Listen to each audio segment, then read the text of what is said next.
नमस्कार मित्रों, HMS kitchen Gujarati channel में आप सबનું हार्दिक स्वागत છે। મિત્રો આજે આપણે ગરમીઓ માટે એકદમ સરસ ઠંડી ઠંડી અને જોતા જ ખાવાનું મન થઈ જાય એવી મટકા માવા મલાઈ કુલ્ફી બનાવીશું।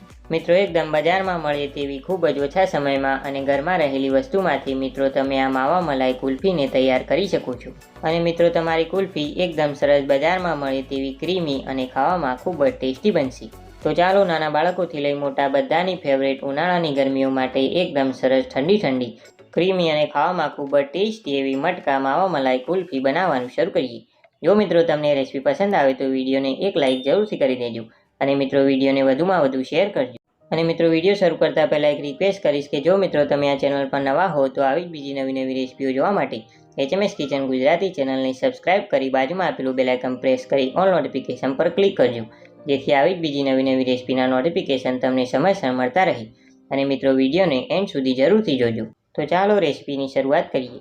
तो हवे सौथी पहेला गरमीओ माटे एकदम सरस ठंडी ठंडी क्रीमी अने खावामां खूब ज टेस्टी एवी मटका मावा मलाई कुल्फी बनाववा माटे अहींया आपणे 1 लीटर जेटलुं फूल फेट दूध लीधेलुं छे। तो अहींया मित्रों तमारे खास फूल फेट दूधनो उपयोग करवानो छे, जेथी तमारी कुल्फी एकदम सरस क्रीमी बनशे। तो हवे मित्रों कुल्फी बनावता पहेला आपणे एक मिश्रण तैयार करीशुं। तो तेना माटे मित्रों आपणे एक बाउल लईए अने तेनी अंदर लगभग 2 मोटी चमची जेटलो कॉर्नफ्लोर उमेरीशुं। तो मित्रों तमने आ कॉर्नफ्लोर बजारमां एकदम सहेलाईथी मळी जशे, पण जो तमारी पासे कॉर्नफ्लोर ना होय तो तमे 2 मोटी चमची जेटलो वेनिला फ्लेवरनो जे कस्टर्ड पाउडर आवे छे तेनो पण उपयोग करी शको छो। तो हवे आ कॉर्नफ्लोरनी अंदर आपणे 1/4 कप एटले के 4 मोटी चमची जेटलुं ठंडू दूध उमेरीशुं अने हवे आपणे तेमां बिलकुल लम्स ना रहे ते रीते तेने मिक्स करी लईए। तो अहींया आपणुं आ कॉर्नफ्लोरनुं मिश्रण बनीने तैयार छे, जेनो उपयोग आपणे आगळ कुल्फी बनावता समय करीशुं। तो हवे आपणे तेने साइड पर राखी दईए। तो मित्रों तमे जे बहार मावा मलाई कुल्फी खाओ छो अने तेनो जे कलर अने स्वाद होय छे एवो स्वाद घरे लाववा माटे मित्रों आपणे एक प्रोसेस करीशुं। तो तेना माटे मित्रों आपणे मीडियम गैसनी फ्लेम पर एक पेननी अंदर आपणे लगभग अर्धा कपथी थोड़ी वधारे खांड उमेरीशुं। तो हवे आपणे आ खांडने केरेमलाइज करवानी छे, एटले के आपणे तेने ओगाळवानी छे। तो तेना माटे हवे आ खांडने आपणे मीडियम गैसनी फ्लेम पर थोड़ीवार माटे थवा दईए। तो लगभग 1 થી 2 मिनिट जेवुं थई गयुं छे अने तमे जोई शको छो के आपणी खांड ओगळवा लागी छे। तो तमारी खांड आ रीतनी ओगळवा लागे पछी तेने स्पेच्युलानी मददथी एकदम सारी रीते तमारे मिक्स करी लेवाय। अने हवे आ खांडमां मित्रों आपणे 1/4 कप अने 4 मोटी चमची जेटलुं पाणी उमेरीशुं अने हवे आ पाणीने आपणे एकदम सारी रीते मिक्स करी लईए। तो मित्रों तमे शरूआतमां पाणी उमेरशो एटले तमारी खांड आ रीतनी जामी जशे, पण मित्रों जेम जेम तमारुं पाणी गरम थशे तेम तेम ते एकदम सारी रीते मिक्स थई जशे। तो लगभग मित्रों 3 થી 4 જ मिनिटमां तमे जोई शको छो के खांड एकदम सारी रीते केरेमलाइज थई गई छे અને તેનો આ રીતનો લાઇટ ગોલ્ડન બ્રાઉન કલર પણ આવી ગયો છે। તો મિત્રો તમારે તેને વધારે ડાર્ક નથી કરવાની। તો હવે મિત્રો આપણે તેમાં 1 લિટર જેટલું દૂધ ઉમેરીશું, પણ મિત્રો તમારે દૂધ આ રીતે થોડું થોડું ઉમેરતા જવાનું અને તેને ખાંડ સાથે એકદમ સારી રીતે મિક્સ કરતા જવાનું। અને તમે આ રીતે થોડું થોડું દૂધ ઉમેરીને તેને મિક્સ કરશો એટલે તે એકદમ સરળતાથી ખાંડ સાથે મિક્સ થઈ જશે। તો હવે મિત્રો આપણે આ દૂધને લગભગ 3 થી 4 મિનિટ માટે મીડિયમ ગેસની ફ્લેમ પર ઉકાળવાનું છે। तो लगभग थोड़ी ज वारमां मित्रों तमे जोई शको छो के आपणी खांड दूध साथे एकदम सारी रीते मिक्स थई गई छे अने आपणा दूधनो कलर आपणे जे बहारनी मावा मलाई कुल्फी खाईए बिलकुल ए ज रीतनो आवी गयो छे। तो हवे आ दूधने आपणे मीडियम गैसनी फ्लेम पर लगभग 5 થી 7 मिनिट माटे उकळवा दईए। अने मित्रों दूध उकाळता समये आ जे मलाईनो भाग आवे छे तेने पण तमारे आ रीते स्पेच्युलानी मददथी स्क्रेप करता जईने दूधमां उमेरता जवानुं, जेथी तमारी कुल्फी एकदम सरस क्रीमी बनशे। अने तमारे स्पेच्युला के पछी चमचानी मददथी दूधने सतत चलावता रहेवानुं छे। तो हवे आ दूधने आपणे उकळवा दईए। तो हवे आपणुं आ मिश्रण उकळे छे त्यां सुधी आपणे आ मिश्रणमां उमेरवा माटेनो मावो पण घरे ज तैयार करीशुं। एटले के मित्रों आपणे मावा मटका मलाई कुल्फी बनावी रह्या छीए तो ते मावा वगर बिलकुल अधूरी छे। तो तेना माटे मित्रों आपणे अहींया लगभग 1 कप जेटलो मिल्क पाउडर लीधेलो छे। तो मित्रों तमने आ मिल्क पाउडर बजारमां एकदम सहेलाईथी मळी जशे। तो हवे आ मिल्क पाउडर में आपणे लगभग अर्धा कप जेटलुं दूध उमेरीशुं। तो अहींया तमारे ठंडा दूधनो उपयोग करवानो छे। तो हवे आ रीते तमारे विस्कर के पछी चमचीनी मददथी दूधने मिल्क पाउडर साथे एकदम सारी रीते मिक्स करी लेवानुं छे अने बिलकुल लम्स ना रहे ए रीतनुं तमारे मिश्रण तैयार करवानुं छे। तो लगभग थोड़ी ज वारमां मित्रों तमे जोई शको छो के आपणुं आ रीतनुं मिल्क पाउडर अने दूधनुं मिश्रण बनीने तैयार छे। तो हवे आ मिल्क पाउडरना मिश्रणमांथी आपणे माવો बनाववा माटे मीडियम गैसनी फ्लेम पर कढ़ाई गरम करवा माटे मूकेली छे। तो अपनी कढ़ाई सारी रीते गरम थई जाए पछी आपणे तेनी अंदर मिल्क पाउडरना मिश्रणने उमेरी दईए अने हवे आ मिश्रणने आ रीते तमारे स्पेच्युलानी मददथी सतत चलावता रहेवानुं छे। तो लगभग 4 થી 5 જ मिनिटमां मित्रों तमारो इन्स्टंट मावो बनीने तैयार थई जशे। तो आपणे आ मिश्रणने कूक करता 4 થી 5 मिनिट जेवुं थई गयुं छे अने तमे जोई शको छो के ते आ रीतनुं ठीक थवा लाग्युं छे। તો હવે આ રીતે તેને સ્પેચ્યુલાની મદદથી સતત ચલાવતા રહેવાનું છે. તો ફક્ત 5 જ મિનિટમાં મિત્રો આપણો મિલ્ક પાવડરમાંથી ઇન્સ્ટન્ટ માવો બનીને તૈયાર છે. અને તમે જોઈ શકો છો કે આપણા માવાનું મિશ્રણ કઢાઈથી એકદમ સરળતાથી અલગ થવા લાગ્યું છે. તો બસ હવે ગેસની ફ્લેમ બંધ કરી દઈએ અને આ માવાને આપણે નીચે ઉતારી લઈએ. અને તમારે આ માવાને એકદમ સારી રીતે ઠંડો કરી લેવાનો છે. તો મિત્રો આપણે આ માવો બનાવ્યો ત્યાં સુધી આપણું દૂધ પણ એકદમ સારી રીતે ઉકળી ગયું છે. તો હવે આ કુલ્ફીના મિશ્રણને મિત્રો આપણે એકદમ સરસ થીક અને ક્રીમી બનાવવા માટે આપણે જે કોર્નફ્લોરનું મિશ્રણ તૈયાર કરીને રાખ્યું હતું આપણે તેને આ સમયે ઉમેરી દેવાનું છે. તો તમારે ગેસની ફ્લેમ પહેલાં મીડિયમ કરી દેવાની અને પછી આ રીતે થોડું થોડું કોર્નફ્લોરવાળું મિશ્રણ દૂધમાં ઉમેરતા જઈ આપણે તેને એકદમ સારી રીતે મિક્સ કરી લેવાનું છે. તો તમે કોર્નફ્લોરવાળું મિશ્રણ દૂધમાં ઉમેરશો એટલે તમારી કુલ્ફીનું મિશ્રણ એકદમ સરસ થીક અને આ રીતનું ક્રીમી બની જશે. તો હવે આ મિશ્રણને આપણે લગભગ 3 થી 4 મિનિટ માટે ઉકળવા દઈએ. અને તમારું દૂધ ઉકળે છે ત્યાં સુધી તમારે તેને આ રીતે સ્પેચ્યુલાની મદદથી સતત ચલાવતા રહેવાનું છે. તો લગભગ 4 થી 5 જ મિનિટમાં તમે જોઈ શકો છો કે આપણું માવા મલાઈ કુલ્ફી માટેનું મિશ્રણ બનીને તૈયાર છે. તો હવે આપણે ગેસની ફ્લેમ બંધ કરી દઈએ અને આપણે તેને નીચે ઉતારી લઈએ.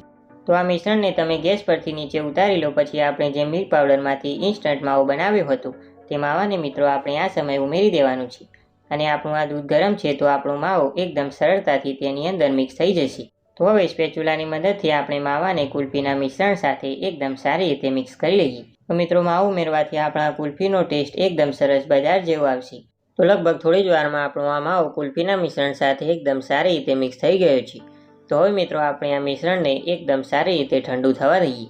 તો લગભગ 15 થી 20 મિનિટમાં આપણું આ મિશ્રણ એકદમ સારી રીતે ઠંડુ થઈને રૂમ ટેમ્પરેચર પર આવી ગયું છે. તો હવે મિત્રો આપણે આ મિશ્રણને એકદમ સ્મૂથ બનાવવા માટે આપણે તેને મિક્સર જારની અંદર ઉમેરી દઈએ. અને હવે મિત્રો આપણે મિક્સરને ચાલુ બંધ કરતા જઈને એટલે કે પલ્સ મોડ ઉપર ફેરવીને આપણે આ મિશ્રણને સારી રીતે ક્રશ કરી લઈએ. તો મિત્રો મિશ્રણને મિક્સરમાં ક્રશ કરવાથી તેમાં જે પણ લમ્સ હશે તે દૂર થઈ જશે અને આપણું મિશ્રણ એકદમ સરસ સ્મૂથ અને ક્રીમી બનશે. તો આ કુલ્ફીના મિશ્રણને આપણે મિક્સરમાં ચલાવી લીધું છે અને તમે જોઈ શકો છો કે તે આ રીતનું એકદમ સરસ ઘટ અને ક્રીમી બની ગયું છે. તો હવે આ મિશ્રણને આપણે એક બીજા વાસણની અંદર કાઢી લઈએ. તો હવે આપણે આ કુલ્ફીને સેટ કરવા માટે આપણે અહીંયા માટીની 2 નાની માટલી લીધેલી છે જેને કુલડી પણ કહેવામાં આવે છે. અને સાથે આપણે અહીંયા પ્લાસ્ટિકના મીડિયમ સાઇઝના ગ્લાસ લીધેલા છે. તો હવે આપણે આ માટલીની અંદર કુલ્ફીનું મિશ્રણ ભરી લઈએ. તો જો તમારી પાસે આ રીતની માટીની માટલી ના હોય તો તમે તેની જગ્યાએ બજારમાં જે કાચની નાની રેડીમેડ માટલી મળે છે તેનો પણ ઉપયોગ કરી શકો છો.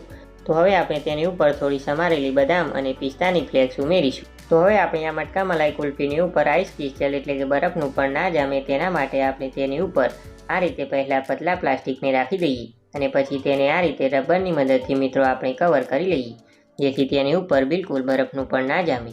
તો હવે આપણે આ જ રીતે બીજી માટલીને પણ એકદમ સારી રીતે પ્લાસ્ટિકથી કવર કરી લઈએ. તો અહીંયા આપણે બંને માટલીને એકદમ સારી રીતે પ્લાસ્ટિકથી કવર કરી લીધી છે. તો હવે આપણા કુલ્ફીના મિશ્રણને સેટ કરવા માટે આપણે પ્લાસ્ટિકના આ રીતના મીડિયમ સાઇઝના ગ્લાસ લીધેલા છે. તો જો તમારી પાસે આ રીતના ગ્લાસ ના હોય તો જે બજારમાં ચાના મોટી સાઇઝના પેપર કપ મળે છે તેનો ઉપયોગ પણ તમે કુલ્ફીને સેટ કરવા માટે કરી શકો છો. તો હવે મિત્રો આપણે આ ગ્લાસની અંદર કુલ્ફીના મિશ્રણને ભરી લઈએ અને હવે આ ગ્લાસની ઉપર આપણે આ રીતે પ્લાસ્ટિકને રાખી તેને રબરની મદદથી એકદમ સારી રીતે કવર કરી લઈએ.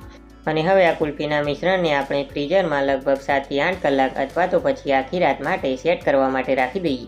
મિત્રો તમે આ ગ્લાસને ફ્રીઝરમાં સેટ કરવા માટે રાખો અને તેના 2 થી 3 કલાક જેટલો સમય થાય પછી મિત્રો તમારે તે ગ્લાસને ફ્રીજની બહાર કાઢી તેમાં આ રીતે છરીની મદદથી મિત્રો તમારે તેની ઉપર થોડો એવો કટ લગાવી પછી તેમાં આ રીતે મિત્રો તમારે સ્ટીકને રાખી દેવાની જેથી તમારી સ્ટીક એકદમ સરળતાથી કુલ્ફીના મિશ્રણમાં સેટ થઈ જશે. તો હવે આપણે આ ગ્લાસને ફરી પાછા ફ્રીઝરમાં લગભગ 7 થી 8 કલાક અથવા તો પછી આખી રાત માટે સેટ કરવા માટે રાખી દઈએ. મિત્રો આપણે આ કુલ્ફીને આખી રાત માટે સેટ કરવા માટે ફ્રીઝરમાં રાખી દીધી હતી અને આપણી આ કુલ્ફી એકદમ સારી રીતે સેટ થઈ ગઈ છે. તો હવે આપણે સૌથી પહેલાં મટકા મલાઈ કુલ્ફીને જોઈ લઈએ. તો મિત્રો આપણે માટલીની ઉપરથી આ રીતે પ્લાસ્ટિકને હટાવી લઈએ. તો મિત્રો તમે જોઈ શકો છો કે આપણું કુલ્ફીનું મિશ્રણ માટલીમાં એકદમ સારી રીતે સેટ થયું છે અને તમે જોઈ શકો છો કે આપણી એકદમ સરસ ક્રીમી અને જોતાં જ ખાવાનું મન થઈ જાય એવી આપણી મટકા મલાઈ કુલ્ફી બની છે. અને હવે આપણે જે ગ્લાસમાં કુલ્ફીનું મિશ્રણ સેટ કરવા માટે રાખ્યું હતું તેની ઉપરથી પણ મિત્રો આપણે આ રીતે પ્લાસ્ટિકને હટાવી લઈએ. અને હવે તમારે આ રીતે એક ગ્લાસને હાથમાં લઈ બંને હાથની મદદથી મિત્રો તમારે આ રીતે ગ્લાસને 1 થી 2 મિનિટ જેવું ફેરવવાનું અને પછી મિત્રો તમારે તેને આ રીતે પાણીમાં લગભગ 1 થી 2 વાર તમે ડીપ કરશો અને પછી તમે તેને આ રીતના મિત્રો ગોળ ફેરવશો એટલે એકદમ સરળતાથી તમારી કુલ્ફી બહાર આવી જશે. તો મિત્રો તમે જોઈ શકો છો કે આપણી એકદમ સરસ ક્રીમી અને જોતાં જ ખાવાનું મન થઈ જાય એવી આપણી માવા મલાઈ કુલ્ફી બની છે અને તે ગ્લાસમાં પણ એકદમ પરફેક્ટ સેટ થઈ છે। તો હવે આપણે આ કુલ્ફીને આ રીતના પ્લેટ પર બરફ રાખી તેની ઉપર આપણે રાખી દઈએ અને હવે આપણે આ જ રીતે બાકીના ગ્લાસની કુલ્ફીને પણ મિત્રો આપણે અનમોલ્ડ કરી લઈએ। તો તમે જોઈ શકો છો કે આપણી બીજી કુલ્ફી પણ એકદમ સરસ સેટ થઈ છે। તો હવે આ કુલ્ફીને પણ આપણે બરફની ઉપર રાખી દઈએ અને હવે કુલ્ફીની ઉપર આપણે થોડી બદામની ફ્લેક્સ અને પિસ્તાની ફ્લેક્સ ઉમેરી મિત્રો તમે આ ઠંડી ઠંડી કુલ્ફીને સર્વ કરો। હું આશા રાખું છું કે મિત્રો તમને આ એકદમ બજારમાં મળે તેવી મટકા માવા મલાઈ કુલ્ફીની રેસીપી પસંદ આવી હશે। જો મિત્રો તમને આ રેસીપી પસંદ આવી હોય તો મિત્રો એક રિક્વેસ્ટ કરીશ કે તમે આ ચેનલને સપોર્ટ કરજો। તમારા સપોર્ટની અમને ખૂબ જ જરૂર છે। મિત્રો સપોર્ટ કરવા માટે તમે આ વિડીયોને એક લાઇક આપી તેને વધારેમાં વધારે શેર કરજો અને મિત્રો આવી જ બીજી નવી રેસીપીઓ જોવા માટે HMS કિચન ગુજરાતી ચેનલને સબસ્ક્રાઇબ કરી બાજુમાં આપેલું બેલ આઇકન પ્રેસ કરી ઓલ નોટિફિકેશન પર ક્લિક કરજો જેથી આવી જ બીજી નવી રેસીપીના નોટિફિકેશન તમને સમયસર મળતા રહે। અને મિત્રો તમને આ એકદમ સરસ બજારમાં મળે તેવી ઠંડી ઠંડી મટકા માવા મલાઈ કુલ્ફીની રેસીપી કેવી લાગી તે અમને નીચે કમેન્ટ બોક્સમાં જરૂરથી જણાવજો। તો મિત્રો આપણે ફરી મળીશું એક આવી જ નવી રેસીપી સાથે। ત્યાં સુધી આવજો।